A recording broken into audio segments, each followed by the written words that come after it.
समस्त प्रभु प्रेमी भक्तों को जय सिया राम। मनुष्य जीवन की सार्थकता में सर्वप्रथम भगवान का भरोसा ही है। कर्तव्य परायण होते हुए भी प्रभु पर दृढ़ विश्वास, प्रभु का भरोसा, कर्तापन का, अहंकार का परित्याग करना ही सबसे बड़ी मनुष्यता है। यदि कर्तापन से युक्त हैं कि मैंने ऐसा किया, मैं नहीं होता तो यह कार्य नहीं होता, इस प्रकार से यदि भावना है तो अहम भाव की उत्पत्ति होती है। और जहाँ अहम भाव की उत्पत्ति है वहाँ कहते हैं किए कराए सब गए जब आया अभिमान। कहते हैं न, पानी फिर गया, यानी पानी फिर जाना। अहंकार का जहाँ बोध होता है, जहाँ अहंकार होता है, वहाँ सब चीज़ों पर पानी फिर जाता है, ऐसा बोल चाल में कहते हैं। इसलिए गोस्वामी श्री तुलसीदास जी महाराज कहते हैं कि सृष्टि में बहुत सारे चर अचर जीव हैं। कोई जल में रहते, कोई पृथ्वी पर रहते, कोई आकाश में रहते, कोई उड़ने वाले जीव हैं तो उन्हें अपने पंखों पर भरोसा है, कोई पृथ्वी पर जीव है तो उसे अपने बल का भरोसा है, कुछ जीव जल में रहने वाले हैं तो उन्हें तैरने पर भरोसा है। सबका अपना अपना कुछ ना कुछ बल है। लेकिन गोस्वामी जी से किसी ने कहा कि महाराज आपके पास कौन सा बल है?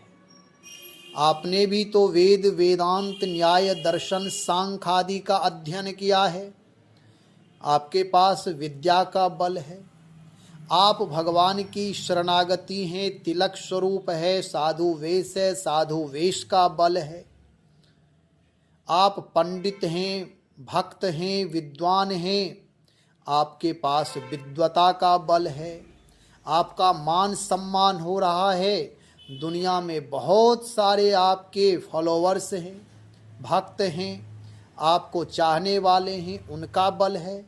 गोस्वामी जी कहते हैं मेरे पास कोई बल नहीं है, एक बल है, वह है राम नाम का बल, और कोई बल मेरे पास नहीं है।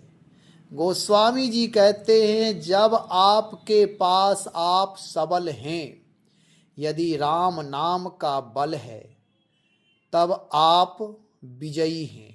तभी दुनिया में सब कृपा करते हैं और सब चाहने वाले हैं। यदि शारीरिक बल होते हुए भी आध्यात्मिक बल, धर्म का बल यदि नहीं है तो सब धीरे धीरे साथ छोड़ देते हैं। आप अपने समाज में, परिवार में, आसपास मोहल्ले में देखें कि कोई धनी व्यक्ति है और उसका प्रारब्धवश भाग्य कमजोर हो जाए, वह धनहीन हो जाए अथवा मस्तिष्क से वह विचलित हो जाए, तो फिर लोग उससे दूरी बना लेते हैं। रिश्तेदार भी दूरी बना लेते, मित्र भी दूरी बना लेते, आसपास के लोग भी दूरी बना लेते हैं। लेकिन मूल तत्व जो राम नाम है, यानी भगवत भक्ति की जो शक्ति है, वह शक्ति रहने से जीवन में कोई भी चीज़ों की कमी नहीं हो सकती है। इसलिए गोस्वामी श्री तुलसीदास जी महाराज कहते हैं मेरे पास ना भुजा का बल, ना विद्या का बल, ना आकाश में उड़ने का बल, ना जल में जैसे मछलियों का बल जल है, मेरे पास वह भी शक्ति नहीं है। कोई आकाश में उड़ रहा है, ऊंचे उड़ रहे हैं, उनका अपना बल होता है, लेकिन मेरे पास तो केवल राम नाम का बल है। अपने सारे बलों का समर्पण मैं राम चरण में, राम नाम में विलय कर दिया। अब मेरा अपना कुछ नहीं है, जो कुछ भी है वह प्रभु का है। अब इसका मतलब यह नहीं सोचना है कि पुरुषार्थहीन हो करके अपने आप को निर्मल बना ले, निर्बल नहीं बनाना है। निर्बल बनाना हमारा आपका कर्तव्य नहीं है। परम पुरुषार्थ से युक्त होकर अपने जीवनी शक्ति का संचय करें। धन भी हो, बल भी हो, भुजा में शक्ति भी हो, सारी चीजें होनी चाहिए। ऐश्वर्य, समृद्धि, पद, प्रतिष्ठा, सारी चीजें हों, लेकिन इसका अहंकार ना हो। इन सारी चीज़ों का यदि हम समाज में सदुपयोग करेंगे तो कल्याणकारी हैं, और यदि इसका अहंकार हो जाएगा तो यही सारी चीज, चाहे धन हो, भुजा का बल हो, पद प्रतिष्ठा हो, ये सारे पतन के कारण हो जाएंगे।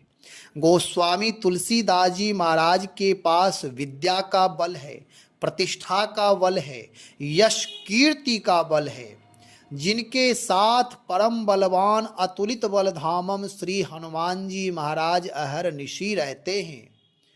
उनके पास किस बल की कमी हो सकती है? धन बल, जन बल, समाज बल, परिवार बल, कुल बल, सारे बल हो सकते हैं।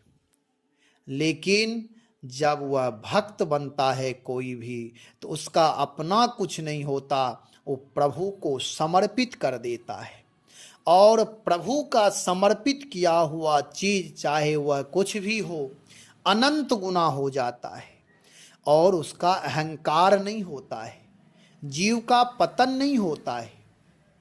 जैसे हमारे आपके पास धन है और हम आप उस धन का सदुपयोग स्वयं अपने लिए करते हैं, और जब कभी समाज में कोई आवश्यकता किसी को है तो उस धन का प्रभु का धन मान करके कि यह प्रभु का ही है, यदि कोई आवश्यकतावश मांगने के लिए जरूरत पर आ जाए तो उसे सहज में सहयोग करना चाहिए, जिससे उस धन का अभिमान नहीं होगा, और हम आप अपने आप को भगवान के प्रति कृतज्ञ माने कि प्रभु की कृपा है जो प्रभु मुझे धन से सेवा करने का अवसर दिए।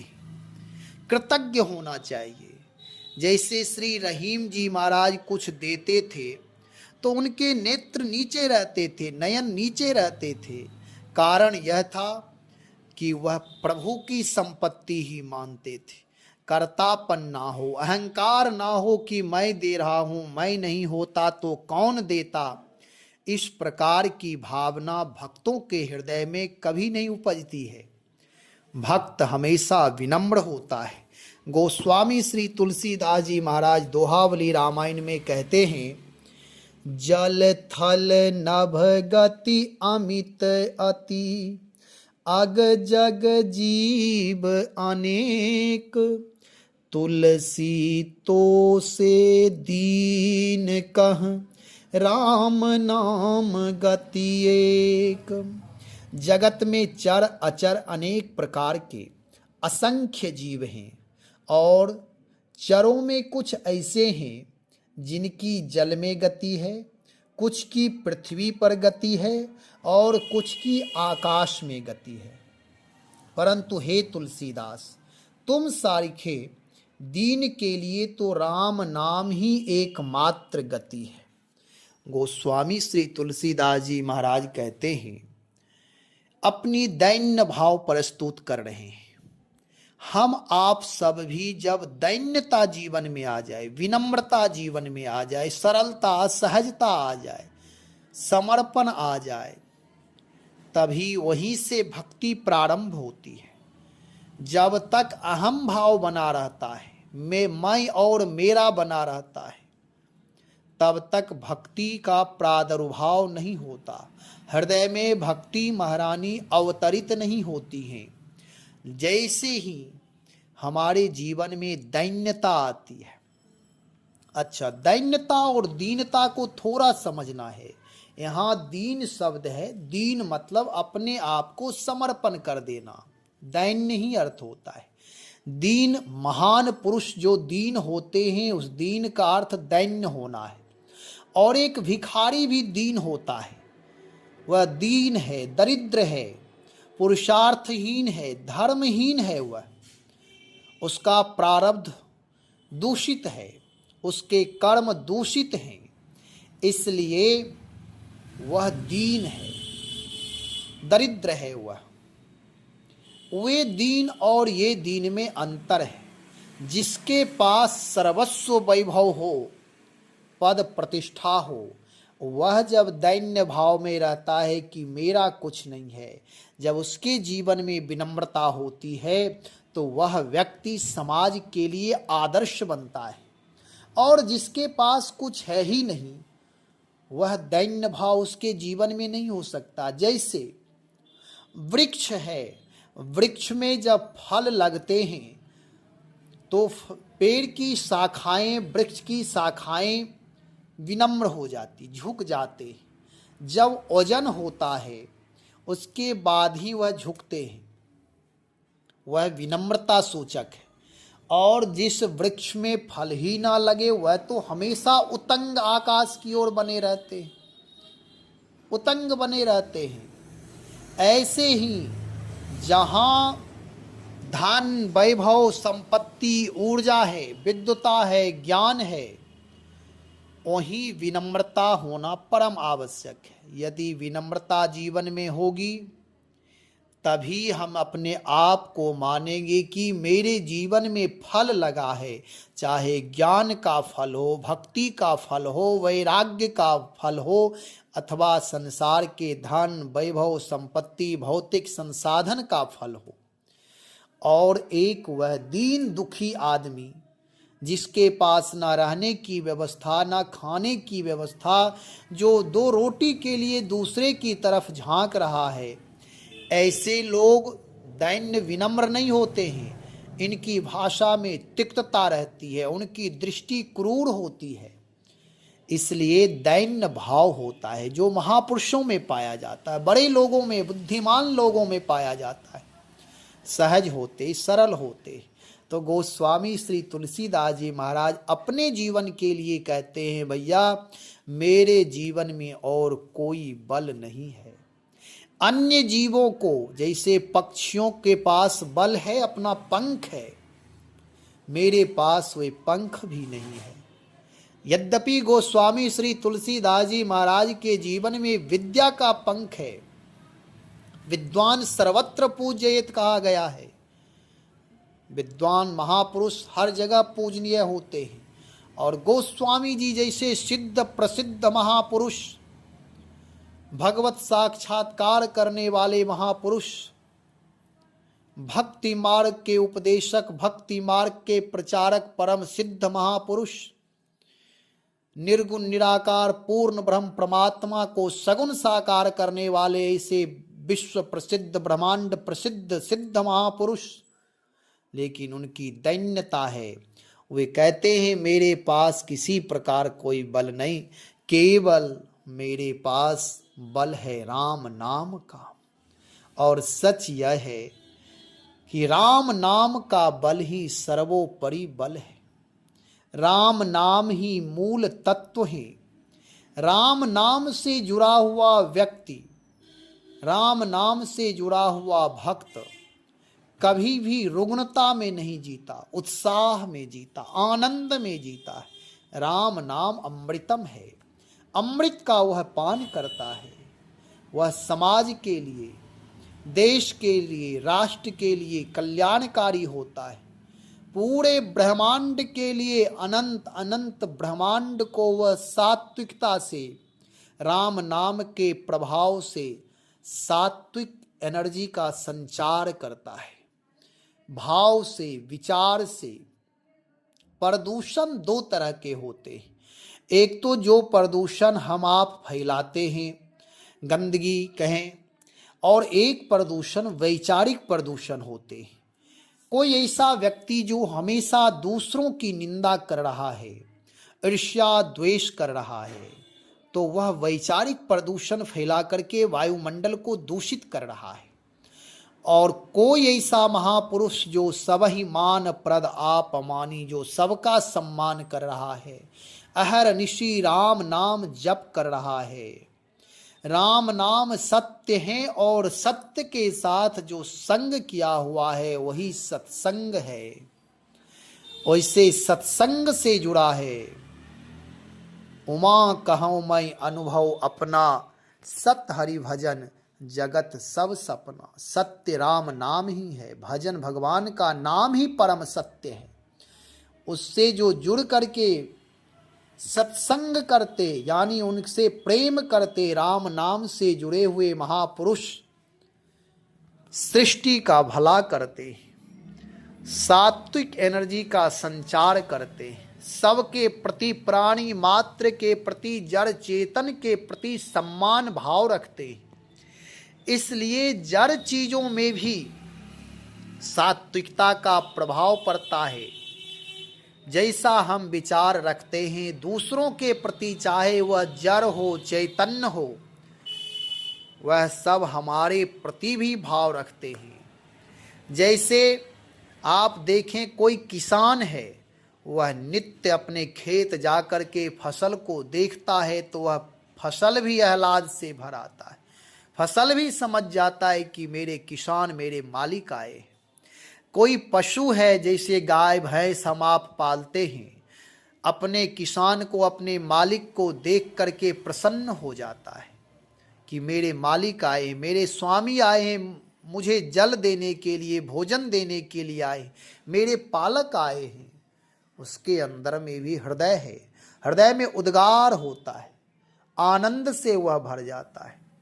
तो यह सात्विकता का प्रभाव है, सतोगुण का प्रभाव है। तो जो व्यक्ति धर्म पालन करते हैं, सत्य का पालन करते, सदाचार का पालन करते, उनसे ब्रह्मांड का अनंत अनंत लाभ प्राप्त होता है। ब्रह्मांड में अनंत शक्तियां हैं। जो लोग दूसरों से द्वेष करते, छल कपट करते, अन्याय करते, दुराचार व्यभिचार करते, ऐसे लोग तमोगुण शक्तियों से जुड़ करके तमोगुण को बढ़ावा देते हैं, तमोगुण फैलाते हैं, उससे वायुमंडल प्रदूषित होता है। और जो सात्विक हो करके सात्विक विचार का, धर्म का, पुण्य का प्रचार करते हैं, राम नाम का प्रचार करते हैं, ऐसे महापुरुष सात्विक एनर्जी से जुड़ करके वायुमंडल को शुद्ध करते हैं। इसलिए गोस्वामी श्री तुलसीदास जी महाराज, अथवा ऐसा कहें कि जो राम नामानुरागी हैं, अपने इष्ट का नाम जप करते हैं, पूजा पाठ करते हैं, विचारवान महापुरुष हैं, जो भगवान की शरणागति में अपने आप को पूर्ण समर्पित कर दिए हैं, उनका अपना कल्याण होता है और वह अन्य प्राणियों का भी कल्याण करते हैं। इसलिए गोस्वामी श्री तुलसीदास जी महाराज कहते हैं, मुझे तो कोई सहारा, कोई भरोसा नहीं है, केवल केवल भगवान नाम की ही गति है, भगवान नाम ही मेरे बल हैं। हम आप भी अपने जीवन में भौतिक संसाधनों से युक्त होते हुए, सदाचार संयम का पालन करते हुए अहंकार का परित्याग करें, और अहंकार का परित्याग करके भगवान की सतत भक्ति करते हैं, भगवान नाम का सतत जप करते रहे। जब राम नाम का जप करेंगे तो हमारे आपके विचार भी शुद्ध होंगे, हमारे आपके जीवन में भी आध्यात्म का सृजन होगा। और जब तक व्यक्ति आध्यात्मिक नहीं होता, तब तक वह पारमार्थिक नहीं हो सकता। हमेशा राम नाम जपने वाले भी बहुत ऐसे लोग मिलेंगे जो स्वार्थ में रत हैं, क्योंकि वह राम नाम का जप करते तो हैं, लेकिन जिस भाव से करना चाहिए वह भाव उनके हृदय में नहीं होता है। इसलिए उनके अंदर की आध्यात्मिक शक्ति का जागरण नहीं होता है। तो गोस्वामी श्री तुलसीदास जी महाराज हम आप सबको मार्गदर्शन कर रहे हैं कि जीवन उत्कृष्ट होना चाहिए, महान होना चाहिए, सारी चीजें हो, परंतु अपने आप को विनम्र बना करके भगवान की शरणागति से जोड़ करके रखे और राम नाम पर भरोसा करे, राम नाम का जप करे। जब कुछ दिन लगातार जप करेंगे, सतत करेंगे, नियमित करेंगे, नियम से करेंगे, तब उसका प्रभाव, उसका चमत्कार, उसकी सरसता, उसका राम नाम का माधुर्य हमारे आपके हृदय को, मन को छुएगा। तब हम आप और आनंदित आह्लादित होंगे। इसलिए राम नाम का जप सतत करें और अन्य लोगों को भी राम नाम से जोड़ें, जिससे उनका जीवन भी कल्याणकारी हो। राम नाम जापक के लिए कहा गया, होत तरन तारन नर तेऊ। जो राम नाम जपते हैं वह स्वयं तो तरते ही हैं, स्वयं उद्धारक तो उद्धार तो करते ही और उद्धारक भी हैं, वह दूसरों का भी उद्धार करते, उत्थान करते हैं। इसलिए राम नाम से अवश्य जुड़े, अधिक से अधिक राम नाम का जप करें। गृह कार्य करते हुए जिनकी जो जिम्मेदारियां हैं, मैं यह नहीं कह रहा हूं कि सर्वस्व छोड़ करके, जिम्मेदारियों से रहित हो करके तब राम नाम जपे। जो आप कर रहे हैं वह करते हुए राम नाम का जप करें। जीवन है, जीवन गतिशील हो, जीवन संघर्षमय हो। कहते हैं ना, जब तक रहेगी जिंदगी फुर्सत न होगी काम से, एक समय ऐसा निकालो प्रेम कर लो श्री राम से। तो फुर्सत निकाल कर, समय निकाल कर, छोटी छोटी समय की इकाइयां बचा करके राम नाम से जोड़ते, समय का सदुपयोग हो जाएगा। इसलिए कहने का तात्पर्य यह है कि राम नाम का जप अधिक से अधिक करें, राम नाम से जुड़े। राम नाम मंगलकारी, कल्याणकारी हैं और सारे तत्वों के मूल तत्व राम नाम है। जो जीव राम नाम से जुड़ जाता है उसका जीवन परम मंगलकारी, सुख समृद्धि से युक्त हो जाता, यश कीर्ति से परिपूर्ण हो जाता है। वह मोक्ष का अधिकारी हो जाता है, लोक और परलोक दोनों दिव्य बन जाते हैं। इसलिए अपने जीवन को उत्कृष्ट बनाएं, महान बनाएं, धन धान्य से परिपूर्ण रखें और साथ साथ राम नाम का सतत जप करते रहें। श्री राम जय जय राम, श्री राम जय जय राम।